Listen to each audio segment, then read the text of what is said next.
Hey everyone, and welcome back for another deep dive. Always fun to be back. Today we're looking at Bitcoin. Sounds good. We found a source, Breaking Bitcoin News, and They're excited. they are really excited. They're predicting Bitcoin will hit $100,000 by the end of the year. Wow. There is a lot going on right now, Yeah. from Trump's victory to what's happening in China. Hmm. Even BlackRock is getting in on the action. Interesting. So much to unpack today. What do you think has everyone so excited? Well, breaking Bitcoin news, I think they're just caught up in all the excitement. Right. Bitcoin is surging, and in crypto, we call this a pump. A pump, okay. It's when the price increases rapidly, Uh-huh. and this could be driven by, a few things. Increased buying, good news, or sometimes just overall hype. Hype. So you're saying it might not even be based on anything concrete. Exactly. It's important to be cautious and really understand what's driving these price movements. That makes sense. The source is highlighting a few altcoins, too. Oh, yeah. Ethereum and Solana specifically. They're suggesting these could see massive gains as well. It's true. There's potential for profit with altcoins, Right. but they can be extremely volatile. Volatile. Okay. And it's crucial to do your research before jumping in, understand the market. What looks like a sure thing can quickly turn around. So always be cautious. Always. Breaking Bitcoin News also seems excited about Gary Gensler's potential resignation from the SEC. I think they see it as a good thing for crypto. Possibly. They seem to think it paves the way for a more crypto-friendly regulatory environment. Yeah, the SEC plays a big role. They oversee the crypto industry here in the U.S. Right. A leadership change. Well, that could definitely shift how cryptocurrencies are regulated, impacting the entire industry. Wow, so that's something to keep an eye on. For sure. They also talked about BlackRock, which I found really interesting. Well, what about them? Their Bitcoin ETF just surpassed their gold ETF in value. Hmm. It had a record inflow of $1.1 billion in just one day. That's gotta be a big deal, right? It is big. BlackRock, they're the world's largest asset manager, and they're very, I'd say, conservative. Conservative, yeah. This move into Bitcoin, that signals a growing acceptance of cryptocurrencies as a serious asset class. So we're talking big institutions getting involved now. That's a huge shift. And along with the big institutions, we have to consider China. Breaking Bitcoin News says China is likely to unban Bitcoin. They say within the next 2 months. China was a major player in Bitcoin before the ban. That's right. Their return could be a catalyst for price growth for sure. But we need to think about the regulations they might put in place, how that could affect global mining. So it's not all positive. It's complex. We have to see how it all plays out. Makes sense. And on top of all that, Breaking Bitcoin News linked this potential unbanning with China's recently announced $1.4 trillion stimulus package. Wow, that's a lot of money. They suggest this influx of money could further fuel Bitcoin investment. That brings up an interesting point, the relationship between quantitative easing and assets like Bitcoin. Quantitative easing, right. Can you explain that a bit? Sure. When a government injects a ton of money into the economy. Like with a stimulus. Exactly. It can trigger inflation. So prices go up. Exactly. Investors look for assets that act as hedges against inflation, like gold.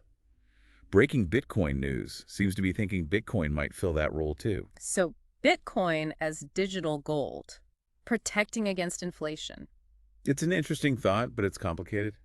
Bitcoin has a fixed supply, which aligns with that idea. Right, only 21 million Bitcoin will ever exist. But its volatility makes it a much riskier choice than gold. There's no guarantee it will consistently move inversely to inflation like gold has historically. So it's not a simple answer. Not at all. So Breaking Bitcoin News is super bullish, but it sounds like there are some things to be cautious about as well. Absolutely. You always have to look beyond the headlines and analyze the situation from different perspectives. I'm really interested in this China news. Yeah. I want to hear more about their potential return to the crypto scene, both the good and the bad. Let's dive into that. Welcome back. We were talking about China. Right. Their potential return to the Bitcoin market. It's a big deal. Lots of implications to consider. Definitely. A country like China, their influence on the global market. It's undeniable. What do you think? Well, their participation could really boost Bitcoin's price. That's what Breaking Bitcoin News was saying. But we also need to consider mining power. Could get concentrated. Breaking Bitcoin News didn't seem too worried about that. They were focused on price.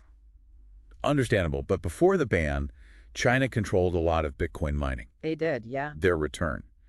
It could lead to a similar situation. More control over the network. And that could be a problem. Potentially. Centralization of mining power. It goes against one of Bitcoin's core values. Decentralization. Exactly. So it's not just about the price going up. Nope. Think about the structure of the Bitcoin network, too.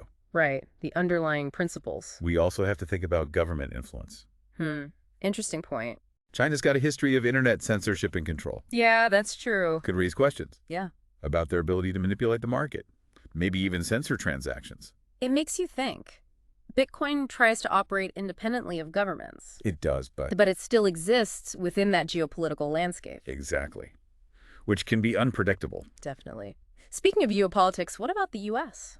What about it? Gary Gensler's expected departure from the SEC. Oh, right. Breaking Bitcoin news seemed to think that was a good thing, like it would usher in a golden age for crypto. Well, I can see why they'd be excited. Yeah, Gensler has been pretty cautious about crypto regulation. he has. And some in the industry. They're not happy. Why not? They see it as hindering growth and innovation. So a new SEC chair could be more hands-off. Let the industry flourish. Maybe. But remember, the SEC is there to protect investors, keep markets fair. Right. So even with a new leader, I don't think we'll see completely unregulated crypto markets.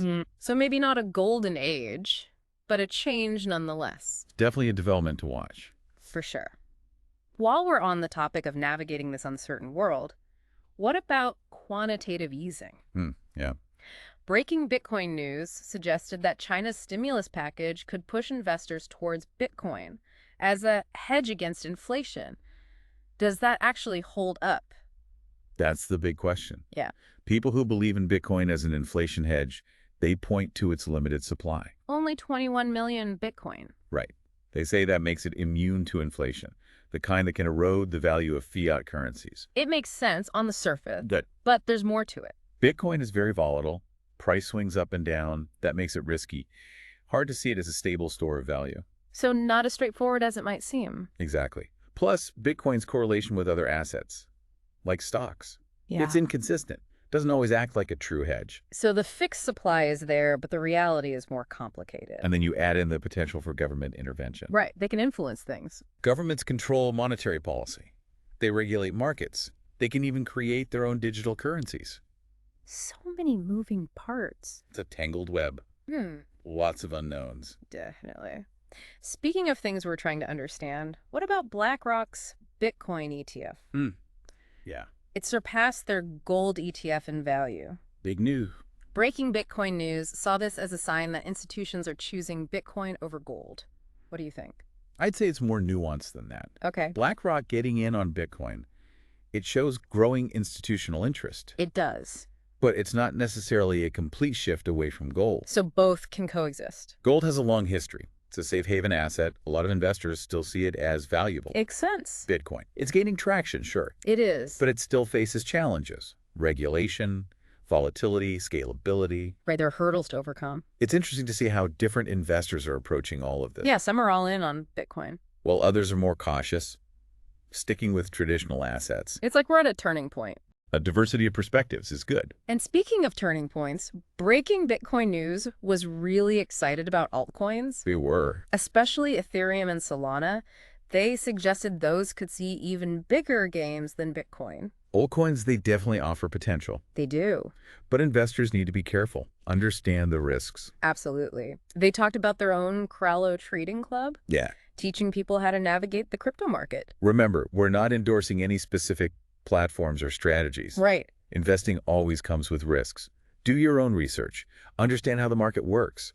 Make informed decisions. Couldn't agree more. It's easy to get caught up in all the excitement. It is. Crypto can be very hyped. Stay level-headed. Be critical. Exactly. Especially with altcoins. Right.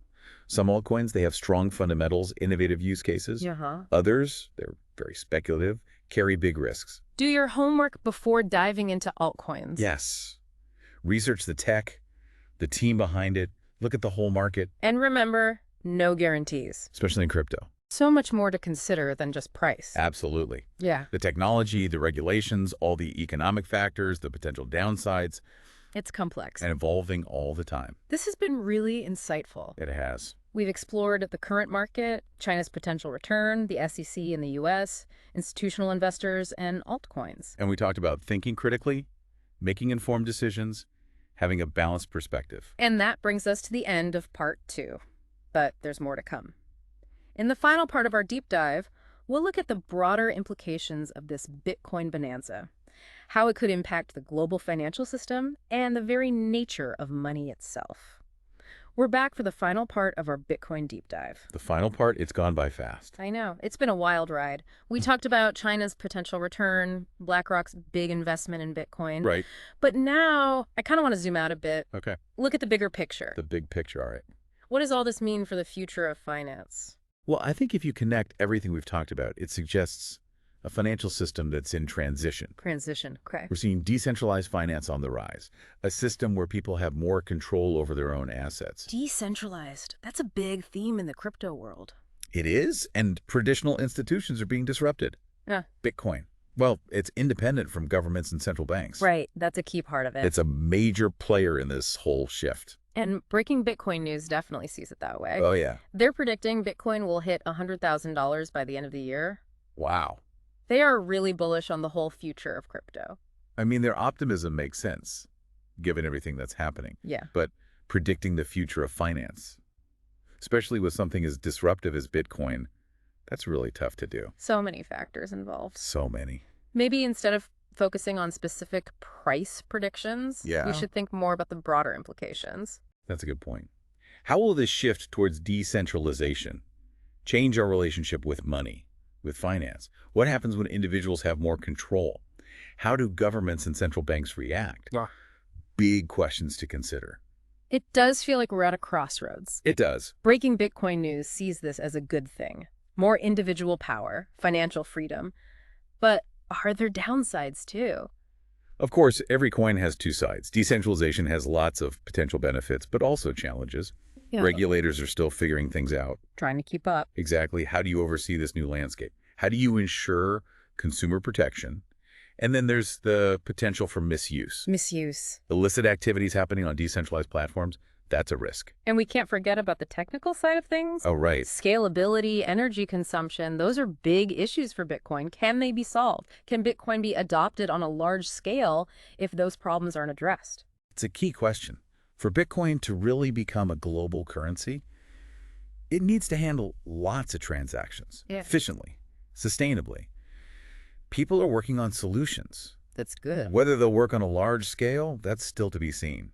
So as we navigate this new financial reality, there's a lot to be excited about, There is. but also challenges to overcome. It's exciting and complex. And constantly evolving. That's what makes it so fascinating. I agree. It feels like we're witnessing history in the making. We are. The way we think about money and finance, it's changing. And the outcome, well, that's still uncertain. Very uncertain. The choices we make now as individuals, as investors, as a society, they will shape the future. It's a bit daunting, It is. but also exhilarating. We're on the cusp of something transformative. So I think the main takeaway from our Bitcoin deep dive is this. The world of finance is at a pivotal moment. Agreed. Bitcoin and the whole decentralized finance movement, they're challenging the way things have always been done. They are. The implications are huge. And this story, it's not over yet. Nope. Still being written. We're all part of it, shaping the ending. That's a great way to put it. This isn't just about Bitcoin going up or down. Right. It's about how money's evolving. Right. The future of finance itself. Understanding the potential benefits and challenges. Having these conversations about how we want to build this new financial landscape. Keep exploring, keep researching, keep engaging with these ideas. Exactly. The more we know, the better prepared we'll be to navigate this world. This world of finance, it's exciting, it's ever evolving. Thanks for joining us on this deep dive.